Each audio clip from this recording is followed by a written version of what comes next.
Okay, question number 7th, कोई एक जना पढ़ना please. In the center of rectangular lawn of diameter 50 meter into 40 meter, a rectangular pond has to be constructed so that the area of the grass surrounded the pond would be 1,184 meters square. See in the figure 4.1. Find the length and breadth of the pond. देखो, आप देखकर ही समझ पा रहे हो यहाँ पे जो ये बारीक बारीक इस तरह से दिख रहे हैं आपको, ये क्या है? और ये ऐसा जो दिख रहा है, ये क्या है? Non verbal science. ये क्या है? कोई एक जना बताओ। अगर आप ये समझ जाओगे तो क्वेश्चन बहुत ईजी आपके लिए। सर ये बीच में फील्ड और साइड में ग्रास। वेरी गुड, ठीक है। ये वाटर है, मतलब जो पॉन्ड आपका है ना, आया समझ में? अब आपको यहाँ पे क्या दिया है Yes. कि रेक्टेंगुलर लॉन जो है ये पूरा, ये है आपका कितना? 50/40 मीटर, है ना बेटा? Yes, sir. यस और आप देखकर ही समझ पा रहे हो यहाँ पे कि जिस तरह से आपका फिगर बना हुआ है, जो वो है rectangular lawn, sorry rectangular pond, वो हर एज से इक्वल दूरी पे है। रेक्टेंगुलर लॉन की जितनी भी एजेस है ना, उससे इक्वल दूरी पे है Yes. ये। यस और नो? ठीक है। Yes sir. तो इसको अगर मैं मान यस लो सर। लेता हूँ x, इसको लेता हूँ x, इसको लेता हूँ x, इसको लेता हूँ x, तो आपका जो अंदर वाला रेक्टेंगल है, इसके डायमेंशंस क्या होंगे? ये बनेगा कुछ इस तरह से। यहाँ पे आप जैसा देख पा रहे हो, ये वाला x और ये वाला x कम हो गया, तो ये हो गया 50 - 2x। यस और नो?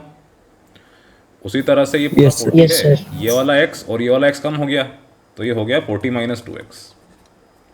कुछ भी डाउट हो, समझ में नहीं आ रहा हो, feel free to ask. No, sir. No sir. I repeat, यहाँ पर आपके पास 50/40 का रेक्टेंगुलर लॉन है ना? अब इसमें ही बीच में सेंटर में पॉन्ड है, तो ये जो वर्ड आ रहा है ना सेंटर, तो इससे ये क्लियर है कि इसको हमने इसी जगह रखा है कि इसकी हर एक साइड्स की दूरी, लॉन की हर एक साइड्स की दूरी से बराबर के डिस्टेंस पे होगी। वो डिस्टेंस हमने मान लिया x, जैसा आप पढ़ते आए हो। As simple is that. Any doubt? No sir. Very easy. No sir. So yes sir. Length 50 थी, तो लेंथ के अलोंग इसकी लेंथ हम मान लेते हैं ये, ठीक। ये ब्रेथ। अब आपको क्या दिया है ये आप समझना। जो ग्रास है इसके आसपास, उसका एरिया क्या है? 1184। समझे बात को आप? Yes sir. मतलब ये आपका पॉन्ड,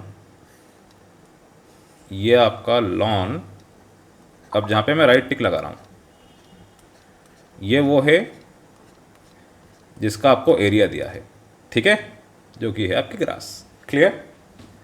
तो मुझे एक जना बताए कोई कि जहाँ मैंने राइट टिक लगाया, जहाँ पे आपकी ग्रास थी, उसका एरिया हम निकालेंगे कैसे ज्योमेट्रिकली?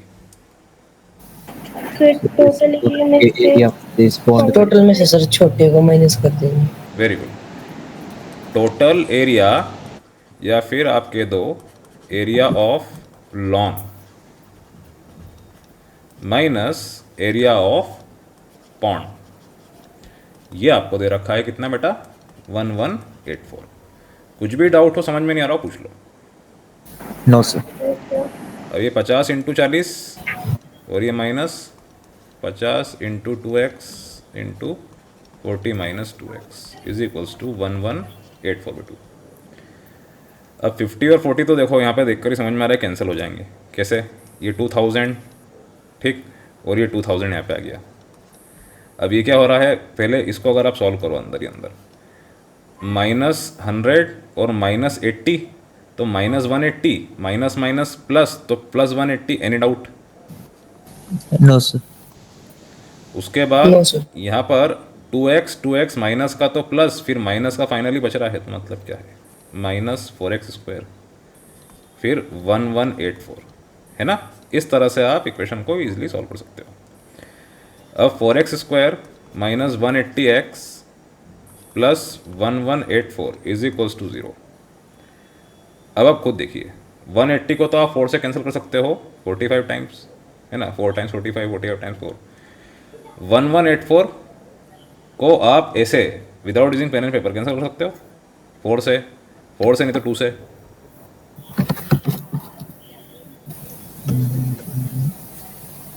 थोड़ा सा टीडियस लग रहा है हमें, यस और नो? तो 1180 आप अज्यूम करो उसकी जगह 1180 है, उसको आप 2 से डिवाइड कर रहे हो तो क्या मिलेगा आपको? 590। अब 4 Yes, आ sir. गया तो 592, 592, ठीक है, हिंदी गिनती बोल रहा हूँ मैं उसी तरह से 592 क्या है? इट इज़ क्लोजर टू 300, ठीक है। अब 9 आ रहा है, मतलब क्या है, हम 290 वाला पाथ ले रहे हैं, तो इसका हाफ कितना होगा? 296। क्लियर? Yes, ऐसे sir. आप फटाफट कर सकते हो, सो कैलकुलेट, अगर आपकी प्रैक्टिस अच्छी है तो। So x square minus 45x plus 296 is equals to 0। कुछ भी डाउट हो, समझ में नहीं आ रहा हो, feel free to ask. No, sir. अब आपके हाँ पास सर 296, इसको भी आप कर सकते हो फैक्टराइज मनी मन। अगेन यहाँ पे क्या आ रहा है? 296, ठीक है।